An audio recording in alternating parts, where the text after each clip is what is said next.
Hello everyone, welcome to my channel Maha teachers news. कल मुझे एक कमेंट आया मेरे वीडियो पर कि सर निधि वितरण तो हुआ है, फिर पेमेंट क्यों नहीं हो रही। इसका सबसे बड़ा रीज़न ये है कि वित्तीय वर्ष 22-23 में 1160 करोड़ जो कि एडिशनल अनुदान देने के लिए पास किया गया, अघोषित को 20%, त्रुटि वालों को 40%, और जो पहले से 40% ले रहे थे उनको 60%। उस 1160 करोड़ को चार हेड में 3361, 3261, 0511 एंड 3379 इन चारों हेड में डिस्ट्रीब्यूट करना था, जो कि इस वित्तीय वर्ष में करना था 22-23 के लिए, लेकिन वो डिस्ट्रीब्यूशन नहीं किया गया। 1160 करोड़ को एलोकेट नहीं किया गया, जिस वजह से हमें पार्शियली एडेड वाले तमाम टीचर्स को, पूरे ऑल ओवर महाराष्ट्र के सब टीचर्स को पेमेंट का प्रॉब्लम हो रहा है, सैलरी की प्रॉब्लम हो रही है। तो अब इस प्रॉब्लम का सॉल्यूशन यही है कि जो पुरवणी मांगनी अधिवेशना में जो पुरवणी मांगनी होती है, उस अधिवेशन में हमें 1160 करोड़ जो पास हुआ था उसको चारों हेड में डिस्ट्रीब्यूट करके हम तमाम टीचर्स को, शिक्षकों, भाई बहनों को, तमाम को न्याय दे सरकार। हम इसकी उम्मीद करते हैं। और जो निधि वितरण हुआ, तो सरकार जो है, गवर्नमेंट ऑफ महाराष्ट्र जो है, इंस्टॉलमेंट बेसिस पे निधि को वितरण करती है। जैसे हम एग्जाम्पल ले लेते हैं 3361 हेड का। उस हेड में लास्ट वित्तीय वर्ष में, मतलब के 21-22 के वित्तीय वर्ष में उस हेड में 420 करोड़ रुपीस पास था।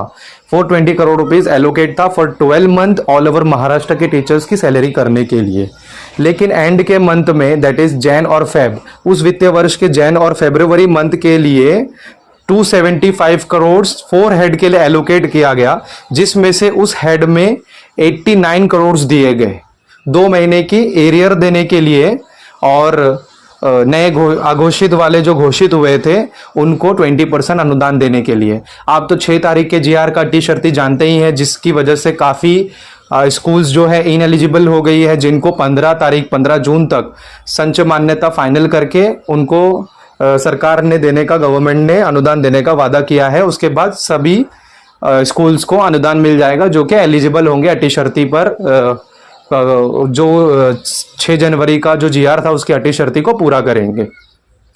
तो हम आ जाते हैं मुद्दे पर कि जो 420 करोड़ रुपीस 3361 हेड को मंजूर था, लास्ट वित्तीय वर्ष के लिए एलोकेट था, उसमें उन्होंने 89 करोड़ फॉर 2 मंथ्स के लिए ऐड किया, जिसमें अघोषित वालों को 20 और जो त्रुटि ले रहे थे उनको 40 और जो 40 ले रहे थे उनको 60, एडिशनल 20 करके 60 देना था। और वो 2 महीने के लिए जब 89 करोड़ ऐड किया, तो आप अंदाज़ा लगा सकते हो कि 12 महीने का कितना होगा।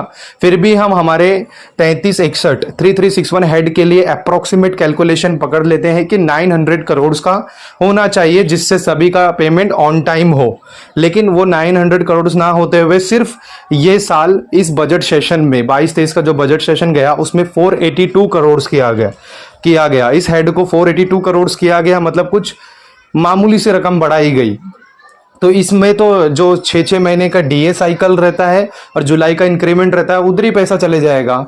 तो फिर कहाँ से पेमेंट होगा। तो एडिशनल 1160 करोड़ में से चारों हेड को जब तक डिस्ट्रीब्यूट नहीं होगा तब तक हमारी पेमेंट का ऐसा ही प्रॉब्लम रहेगा। 1160 करोड़ में से कुछ भी ऐड, चारों हेड में कोई ऐड नहीं किया गया।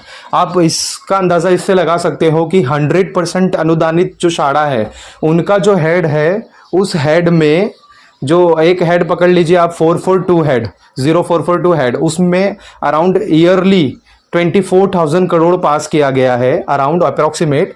और उनको 10% जब रिलीज करते हैं इंस्टॉलमेंट में, जैसा हमारे मार्च के लिए 10% किया गया और उस 24,000 का 10% किया गया, उसके बाद अप्रैल के लिए 10% किया गया, उसी तरह थर्ड मंथ मई के लिए सिर्फ 4% किया गया। वो ऑल ओवर महाराष्ट्र के जितने भी एडेड, प्राइवेट एडेड और लोकल बॉडी स्कूल्स शाखा, जितने भी अनुदानित शाखा है, सबके लिए ऐसा पैटर्न में किया गया।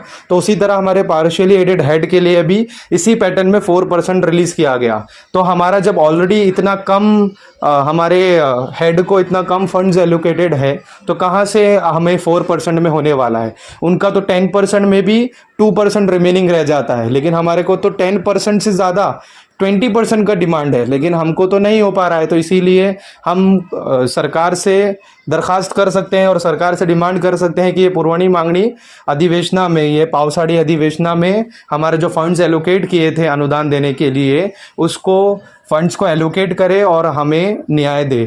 Thank you.